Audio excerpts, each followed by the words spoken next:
Assalamualaikum warahmatullahi wabarakatuh, teman-teman sekalian. Alhamdulillah. Jadi aku mendapat banyak sekali respons daripada teman-teman sekalian tentang apa yang terjadi akhir-akhir ini di negara kita tentang One Piece. Dan aku pikir meskipun aku bukan seorang nakama yang paling tahu tentunya, bahkan jauh banget daripada orang-orang yang mereka sudah lebih dulu untuk perhatian pada One Piece. Mereka mungkin yang lebih vokal, mereka yang lebih ngulik bahas tentang One Piece banyak banget, dan teman-teman bisa cari itu dimanapun. Tapi aku punya pengalaman dengan One Piece ya semenjak aku mungkin kuliah ya, dan baca One Piece sampai dengan sekarang. Dan mungkin setelah Naruto tamat, itu menjadi satu-satunya komik yang aku masih baca sampai dengan sekarang. Walaupun cara bacaku agak-agak sedikit mungkin berbeda ya daripada yang lain, karena aku sukanya storing dulu. Jadi setelah berapa ratus baru terus kemudian aku maraton baca.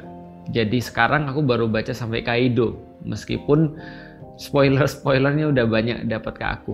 Tapi hari ini kita bukan mau bahas tentang One Piece secara teknis, makanya aku secara pribadi disclaimer dulu bahwa aku bukan paling tahu tentang One Piece, tapi ini adalah sesuatu yang menjadi seperti apa dari aku ketika aku selama ini sudah bacain dan ngerti tentang One Piece. Jadi versiku lah kira-kira gitu ya. Jadi gini teman-teman sekalian, pertama-tama aku mau bahas dulu tentang simbol, karena manusia itu adalah makhluk simbol, dan yang paling sederhana daripada simbol itu adalah bahasa. Jadi bahasa itu adalah salah satu simbolisasi yang memang tidak bisa dilepaskan daripada manusia, karena yang membedakan manusia dengan makhluk-makhluk yang lain itu adalah karena manusia itu bisa berbahasa dengan kompleks. Jadi gitu teman-teman sekalian. Alias kalau kita berbicara tentang mungkin kayak simpanse atau mungkin kayak orang utan, meskipun mereka memiliki banyak sekali kesamaan genetik dengan kita, tapi mereka tidak bisa berkomunikasi secara kompleks, dalam arti berbahasa kompleks. Misalnya seperti kayak berbicara, lalu kemudian menyimpan apa yang dibicarakan, lalu kemudian bisa mengekstrak apa yang dibicarakan untuk kembali menjadi ilmu, tulisan, lalu kemudian membaca, baca tulis lah ya. Ini kan termasuk daripada keahlian kompleks dalam berbahasa. Nah, dan bahasa itu adalah sebuah simbol. Maka kalau teman-teman paling sederhana, selain bahasa sendiri adalah sebuah simbol, tulisan itu juga sebuah simbol. Misalnya ya, orang-orang Inggris menyimbolkan misalnya topi dengan hat misalnya. Tapi orang-orang Indonesia menyimbolkan itu dengan topi. Sehingga ketika kita mengucapkan kata topi, itu kan kebayang dengan orang-orang Inggris misalnya, atau orang Amerika misalnya, atau yang berbahasa Inggris mengatakan hat, itu kebayangnya harusnya sama. Karena itu adalah simbol. Dan itu simbol akhirnya bisa dipindahkan lewat tulisan. Tapi kita nggak mau bahas terlalu dalam soal itu ya. Aku cuma mau bahas bahwasanya simbol itu punya kekuatan. Kekuatan simbol itu adalah dia bisa mendeliver satu hal yang berupa ide, ataupun value, ataupun sebuah emosional bahkan dalam waktu yang sangat cepat. Ini adalah fungsi sebuah simbol. Jadi teman-teman tahu bahwasanya kenapa kita sebagai manusia adalah makhluk simbol, karena memang simbol itu sekuat itu. Misal ya, sesederhana ketika kita melihat simbol hati misalnya, nah itu berarti love gitu kan ya. Sama ketika orang Korea bentuk love gitu kan ya, atau bentuk love-nya gini, nah ini simbol. Simbol itu adalah segala sesuatu tentang manusia memang, karena manusia tuh menyederhanakan segala sesuatu dengan simbol. Misal kayak gini misalnya, ini kayak kalau anak SMA ya, gini misalnya ya so cool gitu kan ya, atau bisa dengan victory gitu ya, ataupun banyak simbol-simbol yang lain lah. Misalnya contoh ya, jangan lah ya, kalau yang tengah jangan ya, itu juga simbol tuh. Maka kadang-kadang kita lihat ya, misal kalau ada orang mengacungkan jari tengah misalnya, itu orang-orang yang lihat tuh sontak marah tuh. Kenapa? Karena itu kadang-kadang orang jadi mikir gini, loh ngapain itu cuma jari tengah doang? Iya, tapi itu simbol. Dan semua orang bisa ngerti itu. Nah, ketika simbol itu dikeluarkan, itu mewakili daripada value atau daripada pemikiran atau daripada emosi orang yang mengeluarkan simbol itu, dan yang menangkap daripada simbol itu juga akan mendapatkan value ataupun pemikiran ataupun emosi yang sama. Maka simbol ini adalah sesuatu yang sangat penting karena tidak terhindarkan bagi manusia. Misal, aku pas masih kecil itu karena aku nonton film Superman, bukan Superman ding, Superboy. Nah, waktu itu ya Superboy ya. Jadi untuk Superman, Superboy lah ya. Aku sering gambar simbol S di bukuku ketika lagi sekolah. Kenapa? Karena simbol S yang aku bikin itu seolah-olah mengasosiasikan aku dengan seperti apa orang atau seperti apa yang kutonton itu. Jadi kuat, matanya bisa keluar laser, bisa terbang, niupnya bisa jadi es gitu kan ya. Itu adalah mensimbolkan, membela orang-orang yang lemah, itu simbol namanya.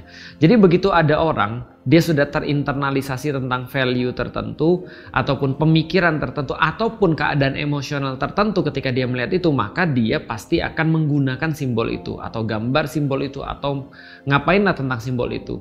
Lebih dewasa lagi, ketika masih kecil aku gambar Superman, nonton Batman, gambar Batman, nonton Spiderman, lambang. Oh itu kalau teman-teman tahu buku SMP ku itu semua gambarnya laba-laba, gitu kan?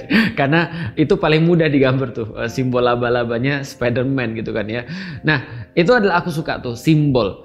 Agak gede dikit SMP kelas 2 mulai main basket, tentu bukuku gambarnya lain. Bukuku waktu itu gambarnya Chicago Bulls sama Orlando Magic. Nah ini yang kalau dengar yang lahir tahun 80-an, 84, 85, 80-an lah ya, atau yang 90-an awal, ngerti kenapa aku pasang Chicago Bulls sama Orlando Magic. Yang lahir tahun 2010-an, itu apa sih? Karena mereka bahkan nggak ngerti gitu kan ya, itu tim apa, itu tim NBA gitu kan ya. Tapi karena aku ingin mengasosiasikan diriku dengan nilai-nilai yang ada di Bulls, apa itu misalnya nilai-nilai yang ada di Bulls, menang mulu ketika playoff gitu kan ya, punya Michael Jordan di situ, timnya padu, warna merah yang berani itu, gambarnya banteng gitu kan ya, moncongnya enggak, itu kita nggak bahas. Nah jadi artinya itu simbol tuh. Orlando Magic apa? Gambarnya bintang-bintang, magic, seolah-olah di dalamnya tuh terdapat sesuatu yang luar biasa, kayak magician gitu kan ya. Ada Anthony Hardaway di zamannya, ada Shaquille O'Neal dan segala macam. Ya aku tahu teman-teman nggak relate itu, tapi aku pengen ngasih tahu itu adalah sebuah simbol. Nah simbol-simbol ini juga banyak sekali teman-teman sekalian, karena dia banyak sekali ada di dalam anime atau manga karena dia menggambarkan sesuatu, nilai-nilai. Misal ya, sebelum simbol One Piece itu mungkin rame, orang-orang punya banyak simbol. Misalnya kalau aku secara pribadi, simbol apa yang ku ingat? Konoha. Gitu kan ya, teman-teman tahu lah ya, gambar siput itu katanya daun sih. Aku juga nggak ngerti tuh dari mana daunnya. Apa namanya, daun yang punya kebakar gitu ya. Tapi ya nggak tahu lah, pokoknya gitulah ya. Simbol itu sangat ikonik tuh. Karena dia menggambarkan apa? Menggambarkan tentang orang yang nggak berguna bisa jadi Hokage gitu ya misalnya ya. Menggambarkan apa lagi? Menggambarkan orang nggak punya bapak ibu tapi bisa sukses, anak yatim piatu bisa sukses. Menggambarkan pertemanan meskipun banyak konflik. Menggambarkan cita-cita, menggambarkan sesuatu yang keren, itu Konoha. Makanya teman-teman jarang kan kalau misalnya ngelihat misalnya apa ya, kayak orang suka Naruto tapi dia gambarnya apa namanya, kayak itu desa yang miss itu loh, desa apa tuh namanya, ya itulah pokoknya ya. Kan jarang. Kenapa? Karena orang nggak suka, orang sukanya ya Konoha gitu ya. Nah misalnya lagi kalau kita lihat, ada dulu aku pernah baca komik namanya Fairy Tail. Itu kayak semacam kayak geng penyihir gitu kan ya. Geng inilah ya, bukan cuma penyihir lah ya, semuanya lah. Jadi dia semacam kayak sebuah geng pembela kebenaran lah, kira-kira gitu. Nah, itu juga sama ceritanya tentang di situ apa, ketika orang masang logo Fairy Tail itu, misalnya di tangannya tuh ada logo Fairy Tail, tandanya kalau dia sudah bergabung dengan guild tertentu, dia pakai tato Fairy Tail, entah di sini, entah di matanya, entah di mana gitu kan ya.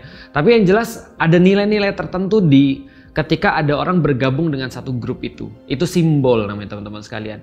Apa misalnya menghargai keadilan kalau sudah di fairy tale, terus kemudian dia sangat setia kawan, dia sangat mengutamakan yang namanya kebersamaan dan seterusnya dan seterusnya dan seterusnya. Dan itu juga terjadi di dunia nyata teman-teman sekalian, bahwasanya simbol itu kadang-kadang kita pakai untuk menunjukkan siapa kita dan nilai apa yang kita pegang dan apa yang kita yakini. Simbol-simbol kayak gitu yang paling sering teman-teman kita di Nasrani, mereka sering pakai simbol misalnya kalung salib yang mereka yakini, yang mereka jadiin sebagai kayak value-value yang mereka dapat, apakah pengorbanan di kayu salib dan seterusnya. Ya itu adalah versi mereka, tentu saja kita membiarkan mereka dengan keyakinan mereka, tapi itu dipakai simbol-simbol itu. Dan begitu juga simbol-simbol yang lain gitu kan ya, baik itu adalah warna, baik itu adalah bentuk, baik itu adalah segala macam, dan termasuk simbol One Piece. Berapa lama nih kita cuma pendahuluan doang sampai ke simbol One Piece. Oke, fun fact teman-teman sekalian. Sekarang aku ngasih tahu kenapa cuma One Piece manga yang aku masih baca sampai dengan sekarang. Karena yang lain udah tamat. Enggak, bukan itu aja. Tapi gini ya teman-teman sekalian. Bagiku nonton One Piece itu bukan hanya hiburan. Karena kalau hiburan aku banyak yang lain ya. Hiburanku bisa jadi ngebully orang. Ataupun apalah, nonton ataupun apa ya. Ustadz itu kalau Rasul hiburannya azan, kayaknya aku nggak sesoleh itu ya. Jadi hiburan bukan hanya sebuah hiburan bagiku One Piece, tapi bagiku One Piece adalah cara yang sangat mudah untuk menunjukkan kepada orang seperti apa dunia ini bekerja. Itu cara yang paling mudah dan itu relate, bukan hanya dari Sabang sampai dengan Merauke. Itu relate dari dunia manapun, karena di dunia manapun manusia itu punya kecenderungan yang sama, manusia itu punya satu syahwat yang sama, manusia itu punya evil yang sama, ataupun juga potensi kebaikan yang sama. Di One Piece ini itu cerita yang aku dapat. Jadi bagaimana memahami dunia secara mudah. Dan karena aku perlu untuk menjelaskan kepada orang secara mudah juga, makanya cerita One Piece itu sederhana banget. Ada bocah gitu kan ya, namanya Luffy atau Ruffy atau siapalah, karena orang Jepang nggak bisa bilang L gitu ya. Luffy itu pengen jadi raja bajak laut. Ini adalah sebuah by the way, boleh nggak aku sedikit ngasih tahu ya teman-teman sekalian, bagiku Naruto sama One Piece itu sama-sama absurd, tapi premisnya bagus. Karena Naruto itu kayak dunia ninja, sedangkan ini dunia bajak laut. Dan kita sudah tahu bahwasanya bajak laut itu pasti negatif. Tapi tiba-tiba ini ada tokoh kocak itu kan ya. Karena kenapa kocak? Karena kapalnya pakai gentong ya. Ada satu tokoh kocak ya. Dia itu pengen jadi raja bajak laut. Dia pengen jadi raja bajak laut tapi kapalnya karam gitu kan ya. Jadi ya kocak lah pokoknya. Nah singkat cerita, Luffy ini kan sederhana. Dia pengen jadi raja bajak laut. Tapi ternyata di dalam cita-citanya itu dia harus mempelajari satu hal yang pahit. Apa sebuah pelajaran pahitnya? Bahwasanya cita-cita sederhana ingin sekedar menjadi bajak laut, dia harus memahami bahwa dunia ini bekerja seperti apa. Apa aja yang bekerja di dunia? Bahwa ternyata tidak semua orang baik itu adalah baik dan tidak semua orang jahat adalah jahat. Tidak semua orang yang memegang amanah itu amanah. Dan tidak semua orang yang tidak diberikan amanah itu ternyata seorang yang pengkhianat. Bahwasanya pemerintah itu tidak selalu melayani dan rakyat itu tidak selalu terus kemudian dimuliakan, atau pemerintah itu tidak selamanya melayani dan rakyat itu tidak selamanya ya dilayani, atau rakyat itu tidak selamanya mendapatkan hak-haknya. Dia mendapati apa lagi? Bahkan sesuatu yang lebih parah daripada itu, dia mempelajari adanya rasisme di dunia, sehingga dalam perjalanannya itu dia harus berantem dengan orang-orang yang rasis. Dia mempelajari ada orang-orang yang ngeracunin orang lewat makanan, yang harusnya makanan itu memberikan sebuah kebahagiaan. Di tengah jalan dia mempelajari ada satu negara yang dikooptasi oleh negara-negara yang lain gitu kan ya. Dan ternyata di atas pemerintah dunia ada pemerintahan lagi, dan di atas pemerintahan lagi itu ternyata ada orang yang mengendalikan yang benar-benar bertentangan dengan nilai-nilai universal yang dipahami oleh manusia. Misal bahwa anak kecil itu harus dimuliakan, harus boleh bermain, itu adalah masanya mereka untuk bahagia. Ternyata ada yang dipekerjakan secara paksa, ada yang terus kemudian dikriminalisasi, ada anak-anak yang harus mengalami rasis dan seterusnya. Ini adalah terus kemudian yang dia pelajari. Dan ternyata teman-teman sekalian, apa inti daripada One Piece? Inti daripada One Piece bahwasanya sama seperti intinya dunia, yaitu orang-orang kuat itu selalu sewenang-wenang. Itu intinya sih sebenarnya. Ini adalah ada satu hal yang entah kita ada dimanapun dan kapanpun kita ada, kita selalu nggak suka sama orang yang petantang-petenteng.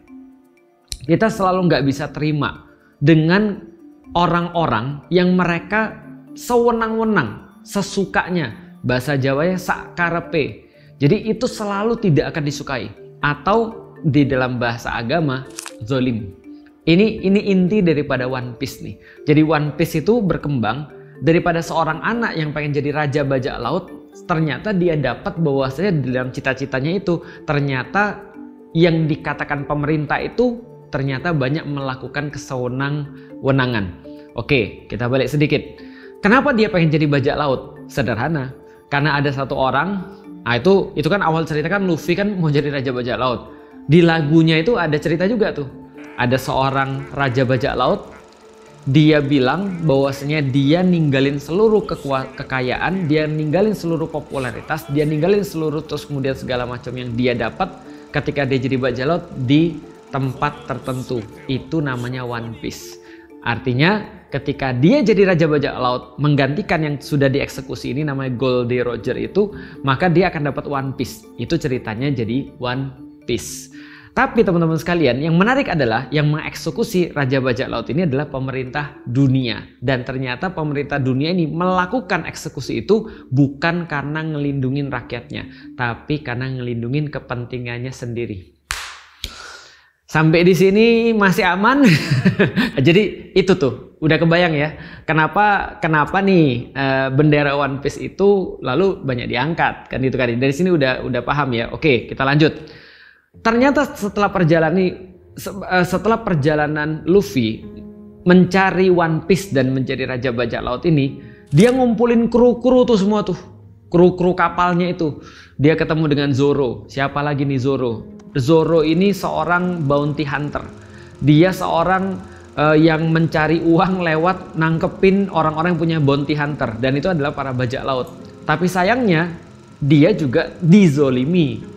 Dia juga diperlakukan sewenang-wenang oleh Marine, jadi pemerintah dunia guys, ini punya tentara namanya Kaigun. Kaigun itu tentara laut, dalam bahasa Inggris marine gitu, marine ya. Nah, dia juga dizolimi oleh tentara laut atau marine ini. Dia ketemu Zoro yang akhirnya jadi second hand-nya dia, jadi vice captain-nya dia.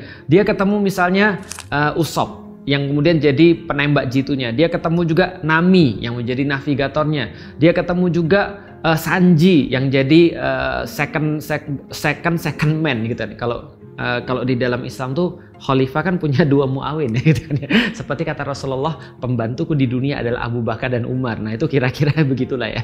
Jadi ada dua pembantu. Nah, itu adalah ada Luffy, terus kemudian ada Zoro dan ada Sanji. Nah, mereka satu kapal. Ini belum yang lain-lain nanti ya nyusul ya. Nah, itu ada di dalam satu kapal, dan ternyata masing-masing itu punya cita-cita sendiri. Dan teman-teman sekalian, kalau kita lihat ternyata memang di dalam kapal itu urusannya sama tuh mereka semua. Apa urusannya? Urusannya selain daripada mereka punya cita-cita sendiri yang berkaitan dengan One Piece. Misal ya, Sanji pengen ke All Blue.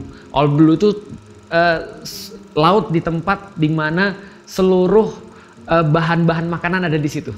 Nah, itu dia pengen membuat makanan dari bahan-bahan terbaik. Nami pengen buat seluruh peta dunia gitu kan ya, peta dunia di One Piece. Usopp pengen ketemu bapaknya gitu kan. Lalu kemudian ya Zoro pengen jadi pendekar pedang terkuat dan seterusnya. Nah, semua itu akan terjadi kalau mereka ketemu One Piece. Tapi kesamaan mereka yang lain adalah mereka sama-sama punya masalah sama pemerintah dunia. ada yang diperes oleh pemerintah dunia lewat Lewat preman-preman yang dipelihara oleh pemerintah dunia. Preman-preman ini punya kekuatan, mafia-mafia ini nih. Namanya si Chibukai.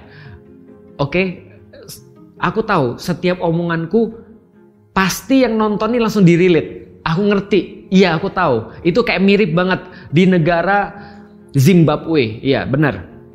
Nah itu terjadi tuh, mereka benar-benar punya masalah-masalah sendiri sama pemerintah dunia, baik secara langsung ataupun tidak langsung. Ada yang dizolimi, ada yang diperes. Lalu kemudian Nico Robin, itu aduh, satu-satunya di antara seluruh kru itu yang menurutku ya, yang paling tragis hidupnya itu adalah Nico Robin.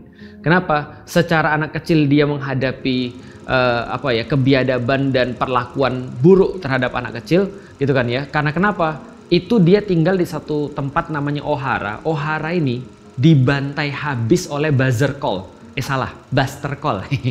Jadi dibantai habis oleh Buster Call.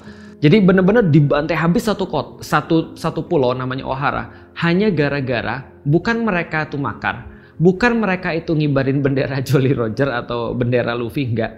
Mereka tuh diperlakukan kayak itu, dihabisin satu pulau, tersisa cuma Nico Robin doang. Karena mereka punya kemampuan membaca sejarah. Ini penting nih, makanya orang-orang di One Piece ini menjadi problem karena ya mereka punya kemampuan yang dianggap mengancam pemerintah dunia. Terus kalau Luffy ngapain? Dia kan cuma mau jadi bajak laut. Iya, masalahnya dia ada D-nya itu. Monkey D. Luffy. D itu sampai sekarang nggak dibuka sama Oda Sensei yang ngarang One Piece. Tapi itu dikatakan bahwa musuh alami pemerintah dunia itu adalah orang-orang dengan titik D itu. D titik itu. Ya contohnya kalau di ngaji ya Asa D. Hussein ya. Atau Rizkoa D. Tama itu ya.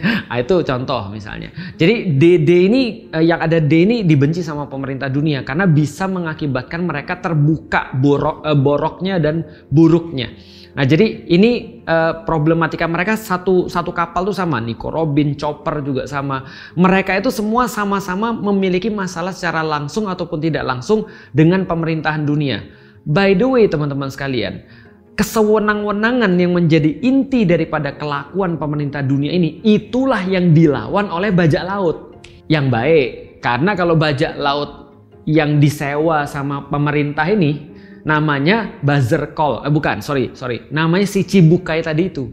Aja si Chibukai ini adalah bajak laut yang mereka memihak pada pemerintah, gitu ya. Nah itu yang menjadi lawan bajak laut, yang bajak laut ini benci banget dengan kesewenang-wenangan.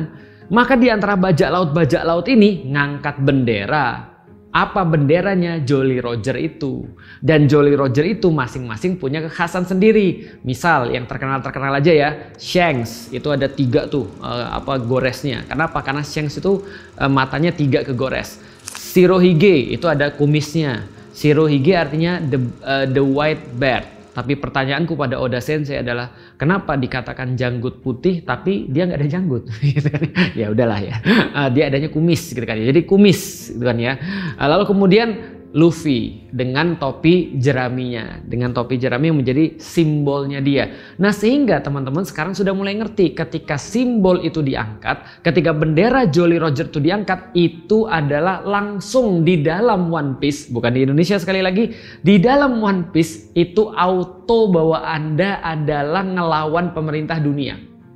Auto Anda nggak suka dengan apa yang dilakukan oleh pemerintah dunia, yaitu apa? Memeras orang. Gitu kan ya, di ceritanya Nami, lalu kemudian menguasai satu negara, memanfaatkan untuk kemudian mengkorupsi di suatu tempat kayak kelakuannya krokodil di Alabasta, lalu kemudian menjadikan satu ras lebih rendah daripada ras yang lain kayak kasusnya Fishman gitu kan ya, lalu kemudian juga melakukan misalnya pembantaian terhadap rakyatnya seperti di Ohara, dan juga melakukan banyak sekali tindakan-tindakan kesewenang-wenangan yang lain.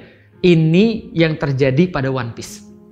Jadi kalau Anda ngangkat bendera, itu berarti apa? Anda sedang melakukan sesuatu yang seolah-olah itu khawatirnya akan membahayakan pada pemerintahan dunia.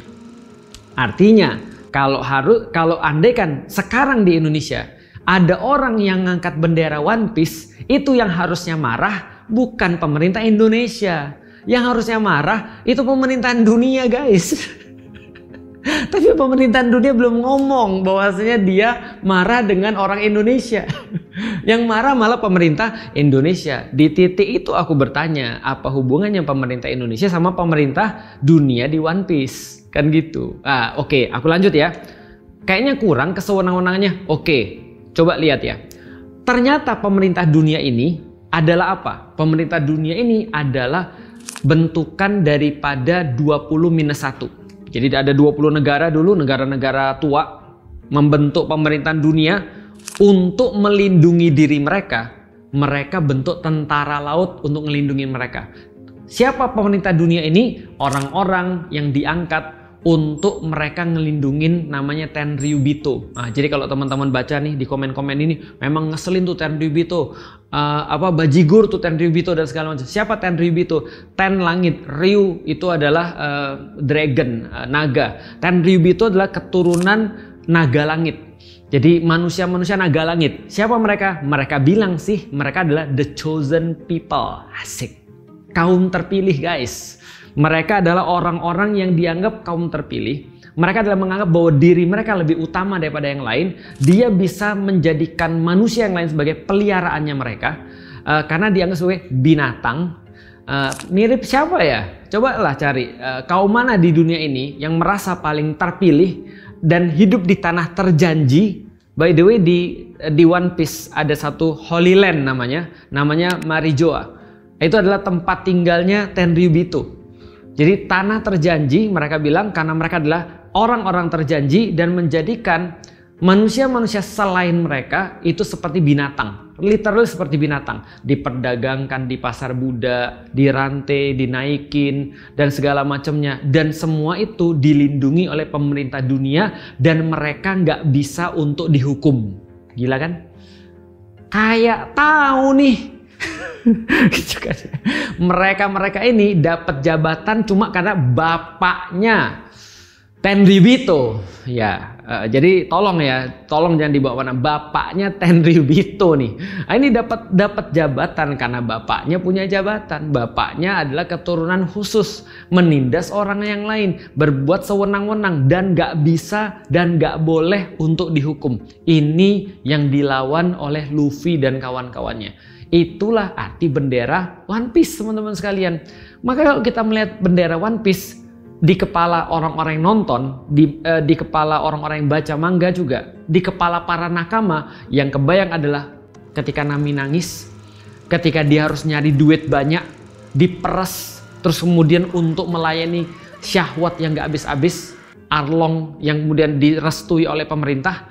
Yang kita lihat adalah ketika Nico Robin nangis dan bilang aku mau hidup, sementara dia masa kecilnya itu benar-benar benar-benar parah banget yang gak elek oleh anak kecil. Yang kebayang sama orang adalah ketika orang-orang yang melakukan kebaikan itu justru kena hukum, sementara orang-orang yang melakukan kejahatan itu nggak pernah dihukum sama sekali. Hukum itu tajam ke bawah, tumpul ke atas. Itu yang kebayang orang-orang. Yang kebayang orang-orang apa? Wano Kuni, di mana orang-orangnya itu kemudian diracun dengan makanan, sementara kekayaan alamnya dijual ke tempat yang lain. Yang diingat adalah Fishman Island, lalu kemudian yang diingat adalah semua hal-hal yang terjadi itu.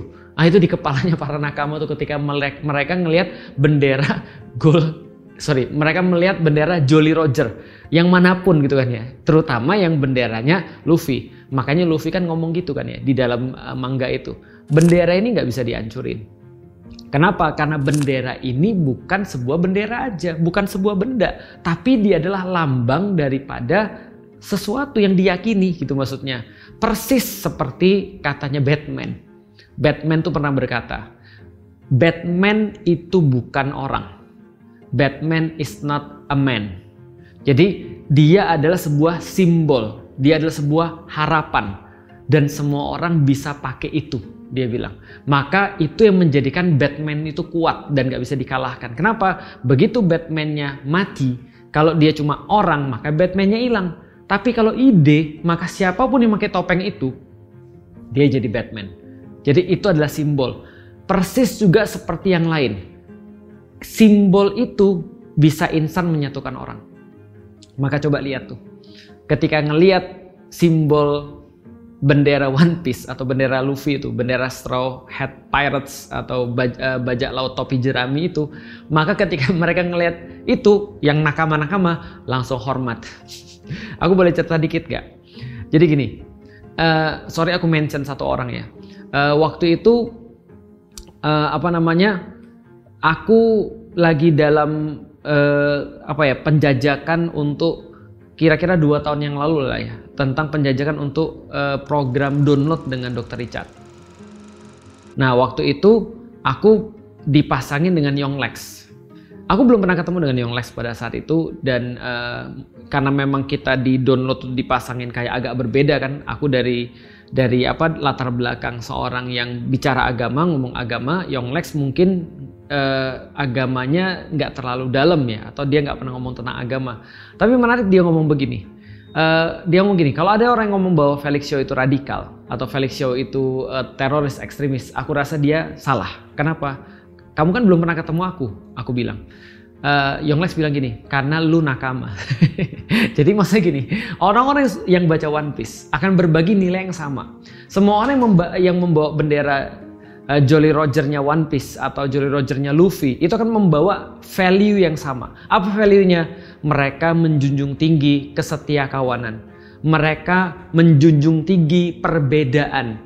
Mereka menjunjung tinggi toleransi. Tapi yang di atas itu semua, mereka menjunjung tinggi kebenaran, keadilan, dan mereka semua anti kesewenang-wenangan.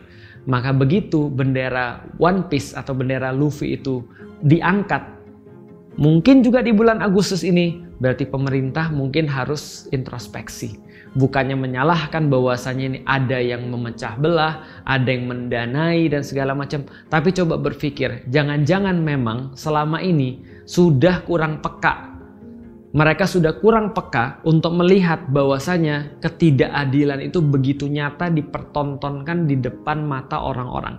Sehingga ketika bulan Agustus, di mana seharusnya mereka dengan bangga mengangkat bendera merah putih, which is semua orang masih melakukannya, tapi di dalam hati mereka sepertinya yang lebih layak diangkat adalah bendera Luffy. Bukan untuk menyatakan bahwa mereka nggak sayang dengan Indonesia. Semua orang sayang dengan Indonesia, termasuk aku sayang dengan Indonesia. Dan kita melakukan semua ini justru karena kita sayang dengan Indonesia.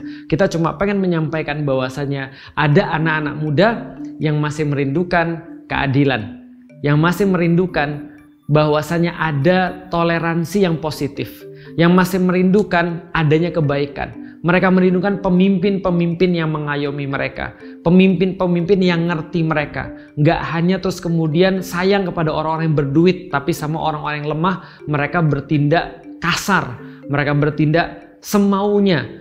Bahwasannya mereka masih berharap bahwa ketika mereka itu ada di Indonesia, Indonesia itu adalah menjadi negeri yang benar-benar mensejahterakan, mengedukasi, lalu kemudian memberikan perlindungan buat rakyatnya.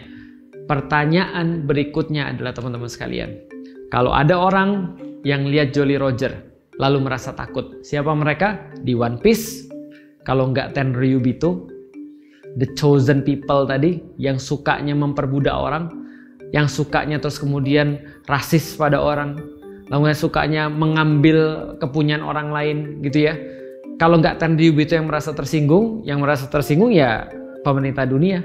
Kalau nggak pemerintah dunia berarti ya tentara laut. Kalau nggak ya DPR. Nggak ada DPR di One Piece.